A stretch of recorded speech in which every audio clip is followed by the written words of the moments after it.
नमस्कार, लोकमत राजस्थान में आप सभी का स्वागत है। मैं आपके साथ मोनिका राठौड़। हाल ही में जयपुर में होटल एसोसिएशन ऑफ जयपुर के चुनाव संपन्न हुए, जिसमें दिलीप तिवारी ग्रुप पैनल ने बाजी मारी। नवगठित कार्यकारिणी के अध्यक्ष और सचिव से खास बातचीत करी हमारे विशेष संवाददाता राघव शर्मा ने।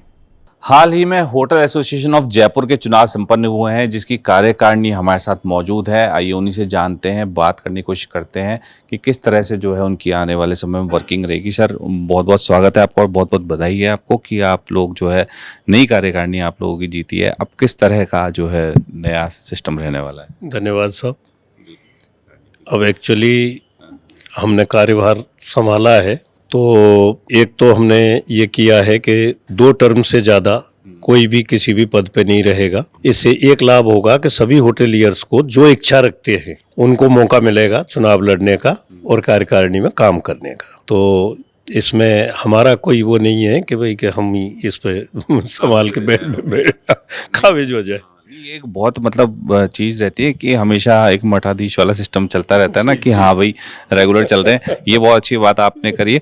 इसी के साथ सर ने एक बात बताई थी कि युवाओं को जो है आगे लिया गया। अभी हमारे साथ में जो मौजूद है वो सेक्रेटरी पद पे जो है सर काबिज हुए हैं और युवा हैं, यूथ हैं। सर, आपको भी सबसे पहले तो बहुत बहुत बधाई हमारे चैनल की तरफ से। अब जो है यूथ ओरिएंटेड काम जो है सर ने जैसा बताया कि आगे किया जाएगा। अब आप किस तरह से जो है आगे चीज़ें लेके देखते हैं? कौन कौन से पॉइंटर्स हैं जो आपने सोचे हैं कि एसोसिएशन की तरफ चलाए जाएंगे? सर, सबसे पहले तो देखिए, हम इसमें पारदर्शिता लाने की कोशिश कर रहे हैं। मिनट्स ऑफ मीटिंग, जितनी भी हमारी मीटिंग्स वगैरह एग्जीक्यूटिव कमेटी की होती थी, उसके मिनट्स कभी मेंबर्स के साथ शेयर नहीं करे जा रहे थे। खासकर ये हमने देखा पिछले 8-10 सालों में। तो वो हमने पहली ही मीटिंग से वो पारदर्शिता हम लेकर आए हैं। सभी 700 मेंबर्स के पास वो मिनट्स ऑफ मीटिंग हमारे सर्कुलेट हुए हैं कि मीटिंग में क्या हो रहा है। प्लस ये भी हम मेंबर से सुझाव मांगते हैं कि आप आपकी समस्याएं बताएं ताकि हम उन पर आगे बढ़कर काम कर सकें। इसके अलावा हम एक तरह से एसोसिएशन को पूरा एक्टिवेट करना चाहते हैं।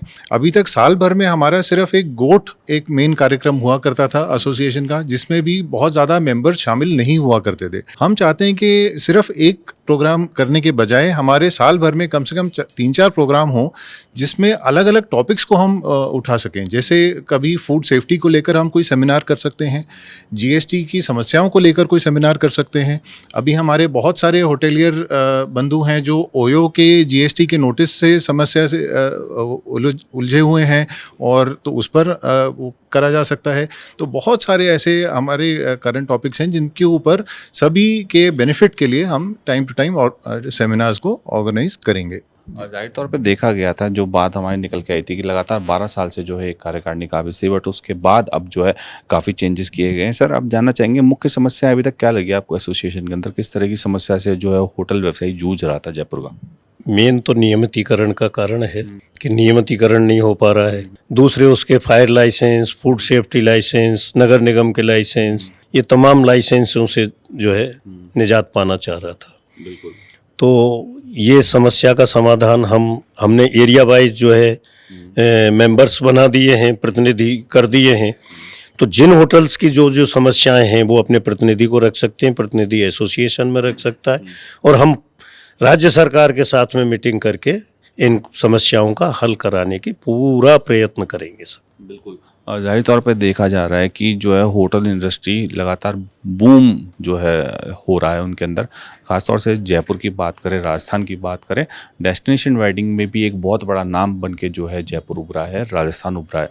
सर, एज एन यूथ जो आप नए चुन के आए हैं, अब आपको क्या लगता है इस तरह के बिजनेस और डेवलप करने के लिए और किस तरह की मेहनत जो है आपको करनी पड़ेगी? सब देखिए, डेफिनेटली होटल इंडस्ट्री में बहुत ज़्यादा हम देख रहे हैं कि पिछले कोविड के बाद से जो है इम्प्रूवमेंट आया है, लेकिन उसके साथ साथ कुछ नई समस्याएं आई हैं। जैसे पिछले बार आपने देखा होगा, ट्रैफिक की काफ़ी ज़्यादा समस्या थी, खासकर शहर में और आमेर के आसपास।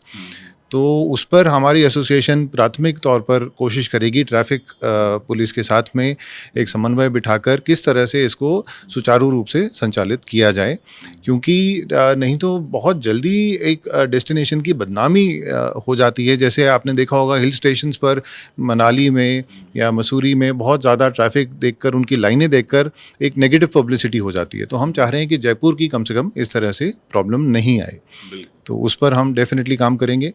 बाकी आपने जैसा कहा, डेस्टिनेशन वेडिंग के तौर पर तो पूरा संपूर्ण राजस्थान ही बहुत अच्छे से उभरा है पिछले कुछ समय में, तो डेफिनेटली वो एक पॉजिटिव आउटलुक है हमारे लिए। तो बिल्कुल, अब क्या कहना चाहिए? एक जो है ये गर्मी का सीज़न शुरू हो गया है और इसमें टूरिस्ट का एक्चुअली ये डल सीज़न माना जाता है।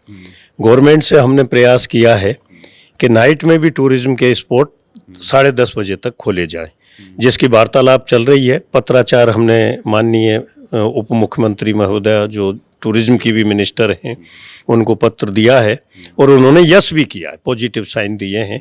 इससे जो है टूरिज्म को और बढ़ावा मिलेगा, गर्मी से भी निजात पाते हुए शाम के टाइम में वो घूमने जा सकते हैं।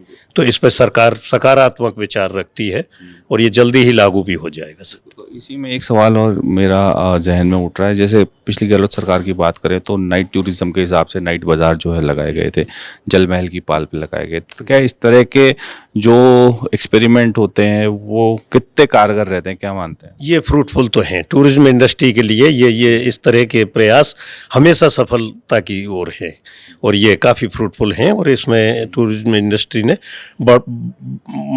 बढ़ोतरी की है इसमें, तो इसमें काफ़ी अच्छा रहा है। जाहिर तौर पे जो है नई कार्यकारिणी, नई बातें और हम कह सकते हैं कि एक दूरदर्शिता जो है लेके लोग आए हैं मार्केट में। और जाहिर तौर पे जिस तरह के मुद्दे, जिस तरह की बातें इन्होंने बताई है, उसको देख के साफ तौर से लगता है कि शायद अब जयपुर की जो होटल इंडस्ट्री है उनके अंदर आ रही समस्या, उनके अंदर आ रही बाधाओं को दूर करने का ज़रूर प्रयास किया जाएगा। इस समय कैमरामैन विपिन कुमार के साथ राघव शर्मा, लोकमत राजस्थान, जयपुर।